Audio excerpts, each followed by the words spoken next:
देवाचे धन्यवाद सर्वप्रथम की म्हणजे देव सगळ्यात महान आहे. देव आपल्या प्रत्येक जे आपल्या लाईफमध्ये बॅटल्स असतात ते प्रत्येक बॅटलसाठी आपल्यासाठी फाईट करत असतो देव, आणि आपल्याला म्हणजे कुठेही आपल्याला हारू देत नाही देव. ह्या युथ मीटिंगचं प्लॅन आपलं चाललेलं 1 महिनाभर आधीपासून, आणि तेव्हापासून दादांनी सगळं प्लॅनिंग करून ठेवलेलं की जायचंच. आंटी पण मला सांगितलं की ह्यावेळेस तू जायचंच म्हणून. पण एक मनात भीती होती की माझे एक्झाम जवळ आहेत, आता माझी 24th एक्झाम आणि पप्पा सोडणार नाही, तशी मनात भीती होती माझ्या.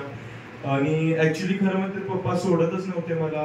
बट देन टू मी ट्युजडेला जाणार होतो, आणि तरी पप्पांना म्हणजे पप्पांनी सांगितलं जायचं नाही, पण पप्पांना मी असं म्हणलोच नव्हतं की मी जाणार आहे वगैरे काय. मी मंडेला रात्री बॅग भरून ठेवली, त्यांनी बॅग बघितले माझे वगैरे, काहीच बोलले नाहीत मला. जाताना सुद्धा लाईक काही बोलले नाहीत त्यांनी. मुद्दाम आंघोळीला निघून गेले मी स्टेशनवर येताना, आणि जाताना फक्त सांगितलं की जातो पप्पा. तर मला वाटलेलं की त्यांनी हो पण म्हणणार नाही, बट त्यांनी हो ठीक आहे म्हणाले, जा म्हणाले.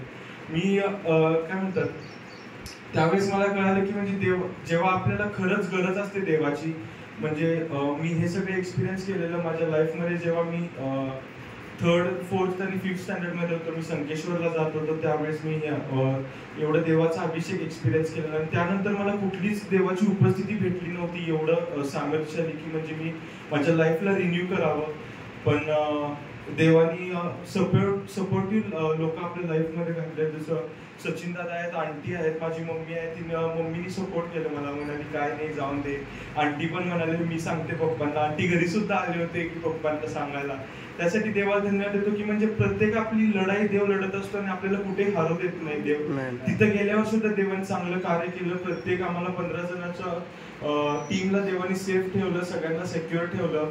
देवाने त्याच्या उपस्थितीमध्ये सगळ्यांना भरलं, सगळ्यांना फ्री केलं. मी सगळ्यांना विचारलं तुम्हाला कसं वाटलं, तर सगळे म्हणाले आम्हाला फ्री वाटत आहे. आता आम्ही सगळेही आता नवीन होऊन आलेलो, आणि देवाचं धन्यवाद की आमच्या जीवनामध्ये काम केलेलं आहे.